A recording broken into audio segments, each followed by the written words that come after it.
Hello everybody, how are you all? I hope so you all are doing well and you are maintaining your good health also. Myself Sunil Pawar welcomes you back for the new session of 10th class science subject. As you know that now present time we are just taking the physics portion of your science subject, okay, and as you know that we are continuing a third part of the 10th chapter, that is the reflection and refraction, which is related with the light. Okay. As you know that in our first part we were just talked about the mirror, the process of reflection, laws of reflection, then we also just learn the image formation, the rules of image formation, the nature of the image which formed by the concave and convex mirror while we kept the object in the different places. Okay. Then in the second video, the first one also we just derived the mirror formula. So today you just recall the mirror formula because it will be helpful to derive the lens formula also, and the comparison is better to learn and remember it. Okay. Now then in the second portion we learn about the refraction of light. Okay. When the light ray move from one transparent medium to another one, then what happened with it, what is the reason behind and the causes behind the refraction of light. Okay. And then we also later we also learn that how the images are formed, okay, by the concave lens and the convex lens. The nature of the image is also learned. Then we also learned that is the which one thing, that is the formation of the images. Okay. That is actually today we are going to discuss. And in the last one we learn about the refraction through the glass slab. Okay. We also learn the experiment to draw the path of the refracted ray when it passes from through the glass slab. Okay. Then we also learn that is the total internal reflection, which is a new fact which I think so you learned in your physics topic. Okay. So now today we are going to discuss the third and the last part of this chapter, in which we are going to discuss the refraction at the curved surfaces. Okay. Just now you just learn that the refraction through the plane surfaces, and you come to know that when the light ray struck a plane surface, okay, then it will, according to the nature of the medium, okay, it diverted towards the normal or away from the normal. Clear? And it all depends on the density of the medium, right? So now here in today's refraction we are going to discuss about the refraction through the curved surface. I think so you remember that when the light ray move from rarer to denser medium, then it always bends toward the normal. Okay. And when the light ray move from denser to rare medium, then it bends away from the normal. I hope that you still remember the Snell's law. Okay. So just according to the laws of refraction of light, here is also when light is incident on a curved surface and passes through it, the laws of refraction still hold true.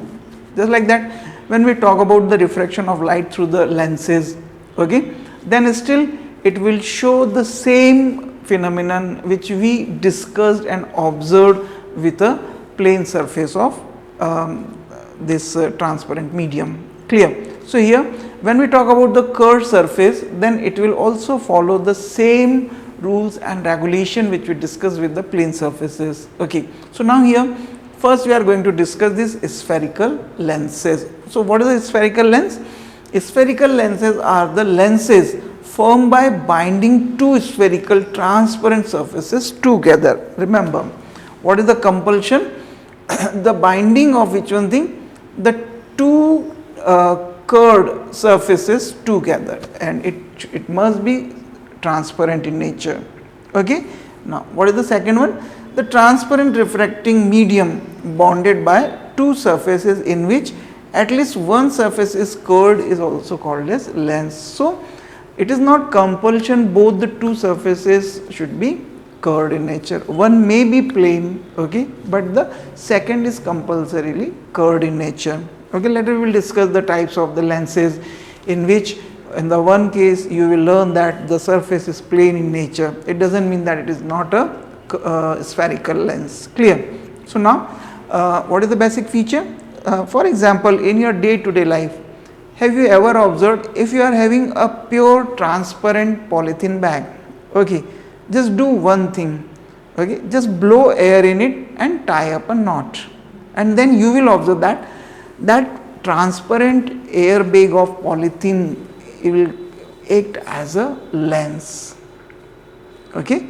Similarly, if you will take the same polythene membrane, plastic membrane, and later you will fill it with the water, okay, then you will find out that it will again behave like a lens. Then what is the basic thing which you considered or concluded from this one thing?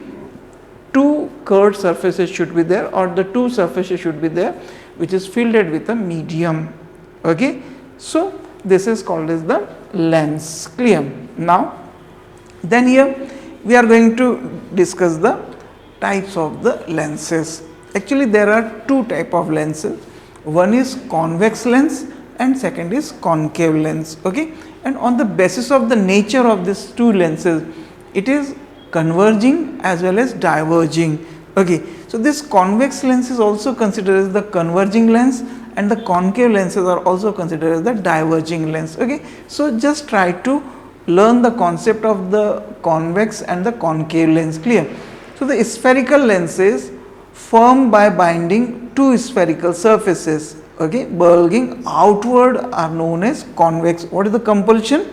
These two surfaces must bulging outward, okay, then it is called the convex one. Okay.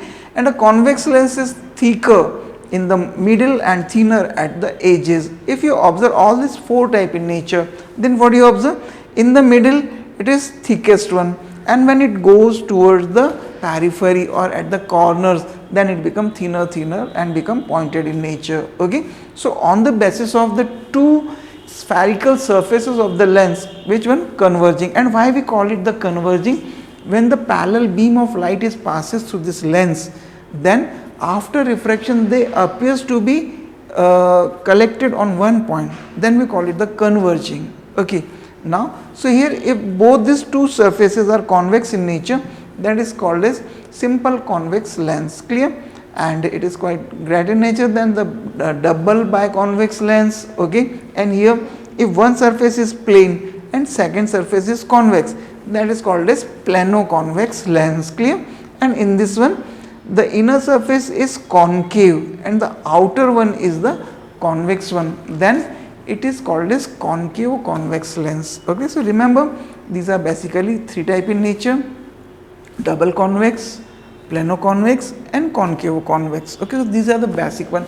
But whenever you talk about normally the convex lens, then immediately one feature comes in our mind, that both the two surfaces should bulging out, okay, or it is just coming outward like this one. So this is in general convex lens.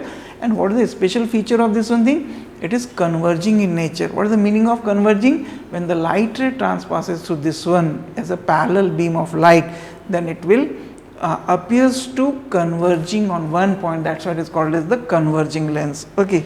Now then here we are going to discuss the second type of lens, that is the concave lens. Clear? So what is this? The spherical lenses formed by binding two spherical surfaces such that they are curved inward are known as concave. Okay. What is the special feature? Both the two surface or one of the two surface must curved inward in nature. Okay. So a concave lens is thinner in the middle and thicker at the edges, just opposite of the convex one. Okay. You can see that here in all these four types you will find that it is thinner at the middle one and thickest at the peripheral portion or the corners. Okay. So here you can call it the biconcave lens because both the two surfaces are curving inward. Okay. This one is the plano-concave one because one surface is plane and second surface is concave. It is the convexo-concave in nature, because one surface is outer bulging and second is inward curving in nature. So, it is called as the negative meniscus in nature, or it is called as the concavo-convex lens. Clear? So, this is the basic feature of this lens, and it is diverging in nature. What is the meaning of diverging? When the light ray comes out from the focus, then it appears to be diverging away from their path. That is why it is called as diverging lens. Okay. Now, then here we are going to discuss some important terms which is related with the spherical lens. Okay. One thing is that, which you can see from this one. Okay. See that this is the two surfaces. Okay, two spherical surfaces. Okay. This is one and this is second, and if you complete this feature, then you will come to know that whether it is a convex lens or whether it is a concave lens. Both these two surfaces come from the two different glass curved surfaces. Okay. So, this is one sphere and this is the second sphere. Okay.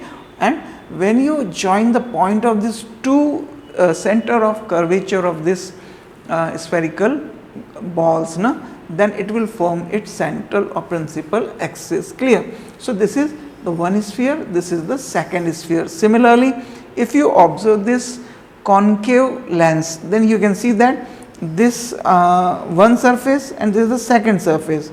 Both the surfaces come from the two different spherical glass balls. Okay. So, one by one here we are trying to learn the definition. So, first one is, that is the pole. Okay. So, what is the pole? The midpoint or the symmetric center of a spherical lens is known as optical center, and in general we call it the pole. Okay. So, you can see that this is the point. Okay. So, why we called it? We called it the symmetric center of a spherical lens. That means, if you draw a perpendicular on this principal axis, then the point of intersection will consider as the optical center, or you can also call it the pole. Okay.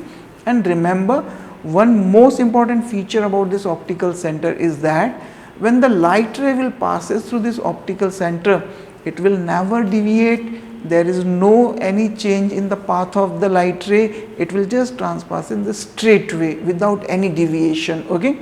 So, remember this pole and optical center is the same term. Okay. Now, then we come to the next one, that is the principal axis. Clear? The line passing through the optical center and the center of curvature. Okay. See that these two are the center of curvature and this is the optical center. So, when you join these two center of curvatures, okay, and this straight line is passes through the optical center, then it will consider the principal axis. Okay. Now, then the paraxial ray. So, a ray close to the principal axis and also parallel to it. Okay. Suppose that if you are taking any light ray which is parallel to this one and very close to this principal axis, then we consider the paraxial ray. Clear? Now, then we come to discuss the center of curvature. Okay. So, the centers of the spheres, that the spherical lens was a part of it. Clear? So, what is the center of curvature? This actually there are two centers. Okay. In the mirror you learn that there is only one center, but here two centers, because the two curved surfaces are there. That means surely they have two different spheres. Okay. So, the centers of the spheres, that the spherical lens was a part of it. Okay. So, a spherical lens has two centers of curvature. Likewise, this curvature is having this center and this curvature is having this center. So, that is why two centers of curvatures are there. Okay. And if you measure the radius, then from this pole to this portion, okay, then it will consider the radius of curvature. Okay. Now, then we are going to discuss one more term, that is called as the aperture. Okay. So, the effective diameter of the circular outline of a spherical lens is called as its aperture. Like from this point to this point, which is responsible to deviate the light from its path when it transpasses through it, then it is called as the aperture. Okay. Next term, there is the focal plane. Okay. So, what is the focal plane? The plane passing through the focus and perpendicular to the principal axis is called the focal plane. Okay. So, here surely this is the focal plane, clear. Now, then here we are going to discuss one more important feature, that is the principal focus. Just like that, as we discussed earlier, each and every lens is composed of two spherical balls, no? So, that is why they are having the two different points. Okay. So, here is also actually these lenses are having two principal foci. Okay. The first principal foci and the second principal foci. So, what is the first and second one? First we are going to discuss what is the first principal focus. Okay. So, a point on the principal axis of lens, okay, the rays starting from or directed to which become parallel to the principal axis after refraction. Okay. So, here you can see that the first point, clear. The rays starting from, that means it seems that this light rays are starting from it, and when they falls on, when they struck the this lens, then it will become parallel to the principal axis. Okay. So, this is for the convex lens. And what is the second part? Or it seems to be directed to which become parallel to principal axis. Okay. You can see that this light ray which is not parallel to the principal axis, okay, but they are oblique in nature, but when they struck this surface, then after striking that, when they deviated, then they become parallel to the principal axis. Okay. But when you extend this one, this two light ray, then it seems to be mixed on the one point only on this principal axis. This is called the first principal focus. Okay. So, from which it is emerging and from where it converging. So, this is the first principal focus of concave lens, and this is the first principal focus of the which one? Convex lens. Okay. Now, we are going to discuss the second principal focus. Okay. So, the point on the principal axis at which the rays coming to the principal axis, okay, converge on the other side of lens, that is the convex lens. Okay, or appear to meet on the same side of the lens. Okay, for the concave ones, you can see that these two light rays coming from parallel to the principal axis. Okay, and after the refraction, this two light ray will appears to merge on the same side of the incident ray. So, that is why this is the second principal focus for the concave lens, and this is the second principal focus for the convex lens. Okay. And remember, both the foci of convex lens are real, while that of concave lens are virtual. That means whether this f1 or f2, it will be real for the convex lens while the focal length f2 or f1 will be negative for the concave lens. Okay. Because you can see that both the two time it is in the opposite direction of the incident ray, that is why it is negative one. Okay. Now, one more term, that is the focal length. So, what is the focal length?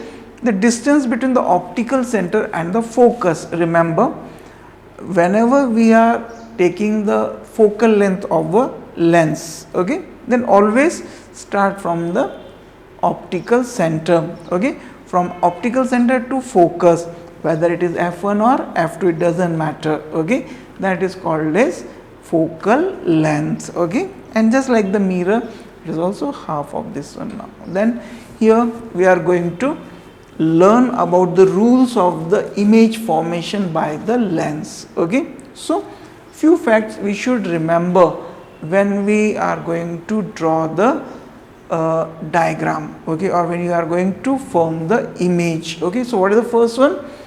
Always, whether it is convex lens or concave lens, we should take one light ray which is passing through the optical center. Okay.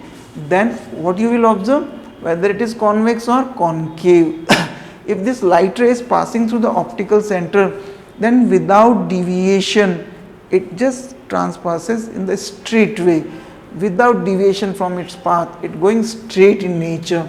So, this is the which one thing? The first rule. Okay.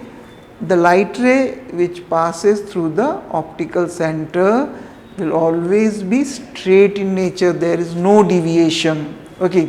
And the second, one light ray should be parallel to the principal axis. Okay, then if it is convex in nature and because it is converging in nature, then after refraction it passes through the focus, okay, either on the same side or the other side of it. Clear? While we are taking the concave lens, okay, so when we are taking this light ray which is parallel to the principal axis, okay, then according to the diverging nature of the concave lens, it just bend away from it. Clear? And but it seems that it is just emerging from the focus. Clear? Now the third one, a light ray which passing through the focus, okay, when it just struck the curved surface of the convex lens, then after striking it, it will be parallel to it, okay, while when you are talking about the concave lens, clear, so the light ray which seems to be passes through the focus, okay, when it will struck the concave lens, then it will be parallel to it, okay. So remember this three basic rule. One light ray which is passes through the optical center, what happened with it? It will be always straight. Second thing, the light ray which is parallel to the principal axis, it will always become bent and passes through the focus, okay. And what is the third one? When it is passes to the focus, then after the refraction it will be parallel to the principal axis. Clear? Now then here we are going to discuss the image formation by a convex lens. Clear? So here are basically three different positions we are taking to form the image. Clear? First we are considering that when the object is placed at the infinity, okay. So when the object will place at the infinity, then surely the light rays which will comes, it will be parallel to each other, it will comes in a straight beam of the light. Clear? So when they will struck this curved surface, then surely because it is what type in nature? It is converging in nature, then according to that rule it will appears to be intersecting the focus f2, okay. So what will be the nature of the, so what is the position of the image when the object is placed where?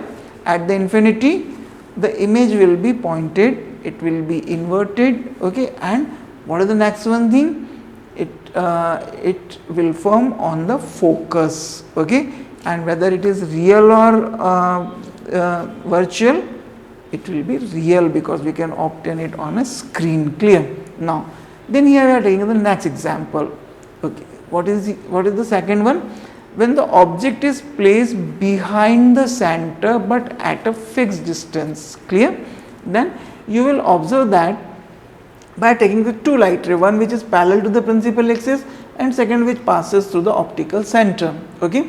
So the light ray which is parallel to the principal axis, after refraction it will passes through the focus, okay, and which passes through the optical center, it will be straighter in nature, and you can see that it will intersect each other in between the f1 f2 and the twice of the f2. Clear? So what will be the nature of the image? It will be inverted, it will be diminishing in nature, it will be shorter than the object, and it will be inverted, okay. Now we are going to discuss the third case where the object is exactly placed at the twice of the focal length. Clear?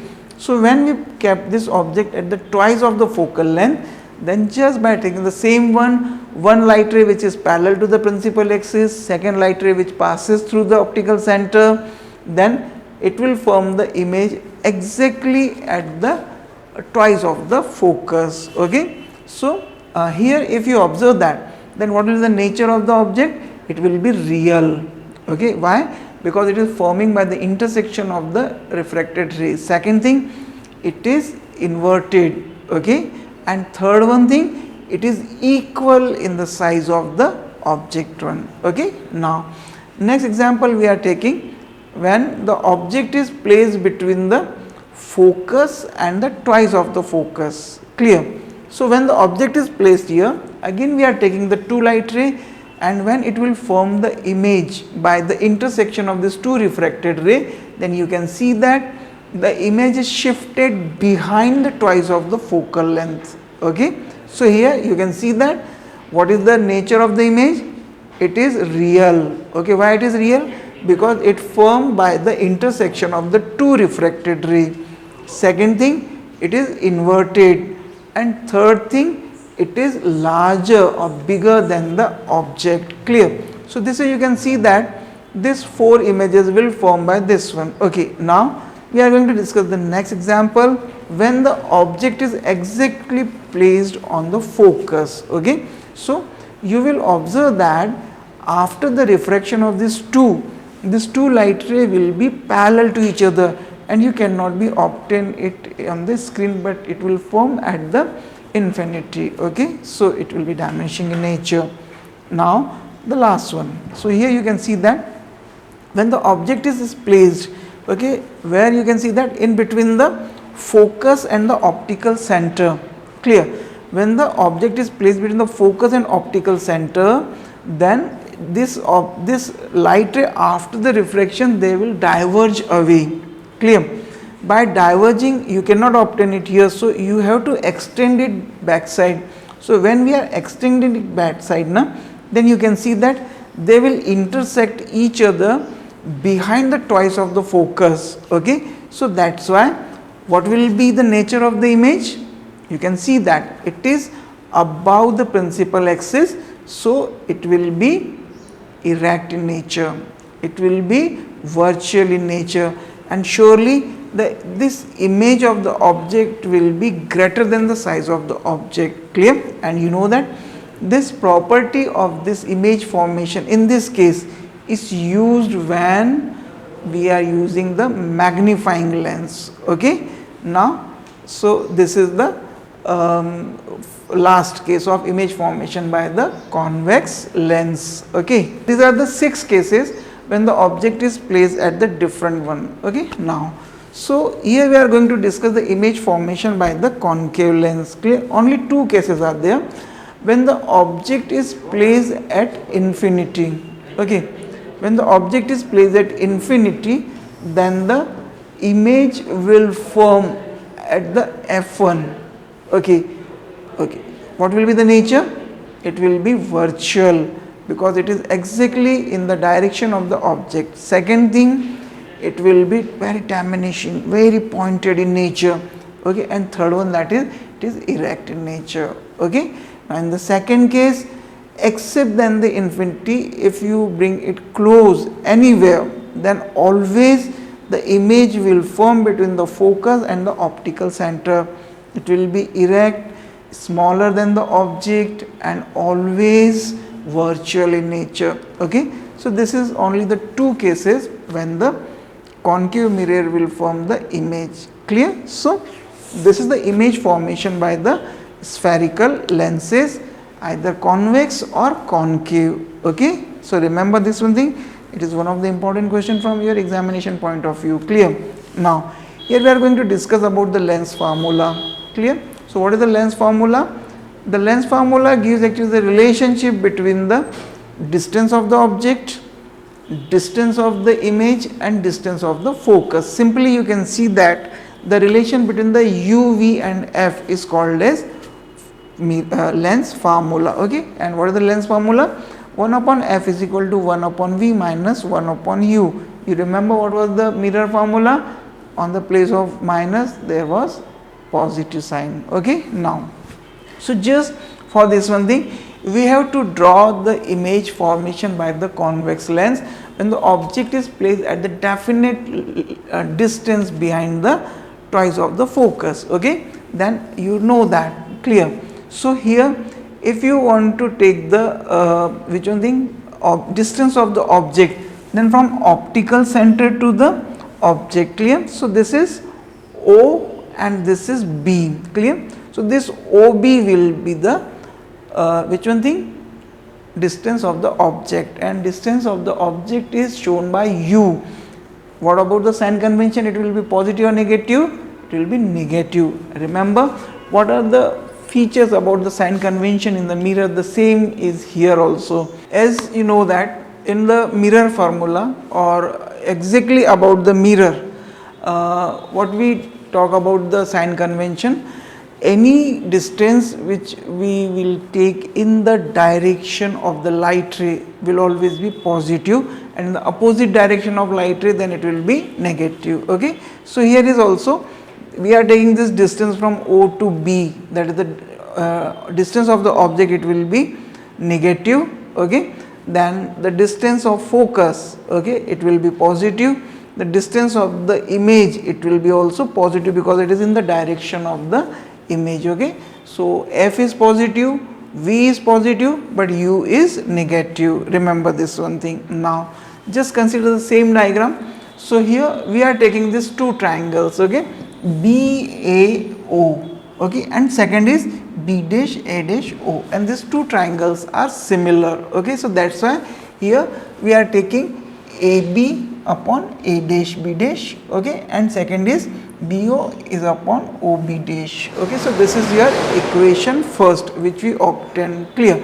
Then from the second one, that is this one thing, clear, that is this this one and this one, clear, ODF2, okay, and A dash B dash F2, clear.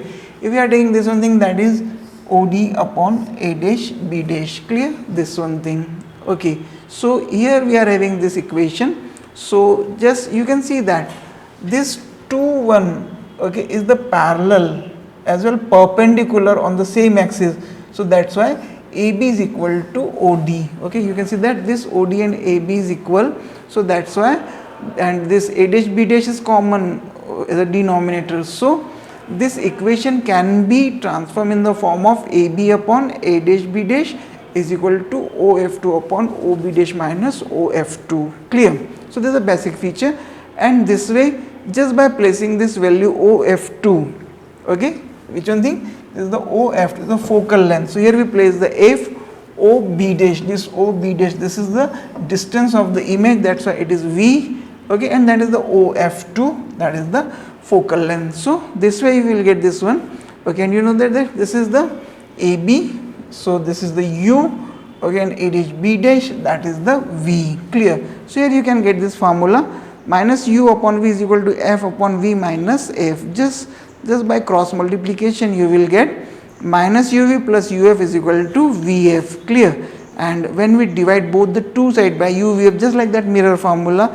upon UVF plus upon UVF is equal to upon UVF, then this UVF, that is 1 upon F, okay, UF, so that is 1 upon V, and VF, that is 1 upon U, clear. So, just by transposing this one thing, you will get 1 upon F is equal to 1 upon V minus 1 upon U, and this is the equation which is generally called as the Lenz formula. Okay. So, remember about this one. Now, here we are going to discuss the next fact about the lenses, that is the linear magnification. Okay. So, what you observe, the ratio of height of image to the height of the object is called as the linear magnification. Okay. And it can be shown by magnification sign is M, V upon U, clear, or it can be height of the image upon height of the object, clear. And if there is any numerical problem in which any 3 is given and 1 is missing, then you can find out with the help of this relationship. So, remember, this is the formula for the linear magnification, that is M is equal to V upon U or HI upon HO, clear. Now, then here we are going to discuss the next one more fact, that is the power of lens, just like the power of mirror, clear. So, what is the thing? The ability of a lens to converge or diverge the light ray is called as the power of the lens, okay, and is defined as the reciprocal of the focal length, clear. So, what is the power? P is equal to 1 upon F, and this F is always taking in the meter, okay, and SI unit of the power of the lens is, it is diopter, and 1 diopter is always equal to 1 upon M, clear, or 1 M is raised to the power minus 1, clear. So, if F is expressed in meters, then the power is expressed in diopters, okay. Thus, diopter is the power of a lens whose focal length is 1 meter, clear, and if focal length is given in centimeter, then power is equal to 100 upon F, because it is in F in centimeter, okay, remember. And for concave lens, power and focal length are negative, while for the convex lens power and focal length are positive in nature. Remember this fact about this power of lenses. Now then you are going to discuss the power of the combination of lenses. Okay, when very thin lenses are kept together, okay, then what will happen with their power of combination? Clear? So how we can find out that? When two or more thin lenses are used in combination, the equivalent focal length and the power of the combination can be calculated by using this formula, that is 1 upon f is equal to 1 upon f1 plus 1 upon f2 plus 1 upon f3 vice versa. And what about the power? Power is equal to P1 plus P2 plus P3 plus dash dash dash vice versa. Okay, so just add it. Okay, and the magnification of lens in combination is given by m is equal to m1 into m2 into m3 dash dash dash. Clear? So this is the basic feature about the power of combination or the this magnification of the lenses. Clear? Combination. Now here we are going to discuss finally the uses of the spherical lens. Clear? So the applications such as visual aids, okay, you know that is spectacles, you know that these lenses are either concave or convex in nature, okay, according to the eye defect or the vision problem. Then second is the binoculars, the device or the equipment which is used to object which is located far away from us, okay. Then the magnifying lens, while we are observing any very minute structures, okay, or even in the microscopes also, or even in the telescopes too, okay. So these are the uses of or the applications of the lenses, spherical lenses, okay. So this is all about the refraction and the lenses. Clear? So just go through the numerical problems which is given in your book as well as the NCERT exemplar book, okay, and just try to find out the numerical values of these different relations, okay, because surely one question will be there for your final examination, okay, which is based on this numerical values of lens or mirror. Keep studying and continue your reading, okay. So all the best. We will see you in the next video. Thank you.